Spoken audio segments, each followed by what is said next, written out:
ભાઈ એક દાબેલી બનાવી દે તો ગરમા ગરમ. અરે હા ભાઈ બનાવી દો 2 મિનિટ રહ્યો.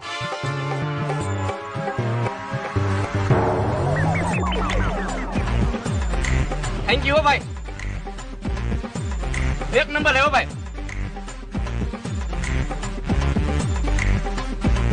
શું ભાઈ દાબેલી ખાવાની મોજ આવી ગઈ ને? અરે ભાઈ દાબેલી ખાવાની ફૂલ મોજ આવી ગઈ. તમારી એક નંબર દાબેલી છે. આ તો લાવો 20 રૂપિયા. 20 રૂપિયા અને એ તો મારી પાસે માગસ. આવ સાઈડમાં. હાલો આવું સાઈડમાં. તે દાબેલી ખાધી એટલે તારે પૈસા દેવા પડશે હો. તે કાટલો કને પૂછીને પકડો અને તું મને ઓળખાસ હું કેનો ભાઈ હોવી. તું ગમે એનો ભાઈ હોય પણ તારે પૈસા દેવા પડશે. તારે પૈસા જોઈએ એમને? ઉભો રે મારા ભાઈને બોલાવું. ઈ તને પૈસા દે. મેં કામ અહીંયા નાસ્તા વાળાની કેબિન આવતો. કોણ પૈસા માંગે? આવડો આ. એના પૈસા માંગે છે? અરે આ નાસ્તો કર્યો એના પૈસા માંગુ છું. પણ કા ભાઈ તે મને કામ આયરું? એકલા એકલા નાસ્તો કરે છે ખબર નથી પડતી તને? હાલ ભાઈડાએ માર ખાધો પણ પૈસા નો આપ્યા.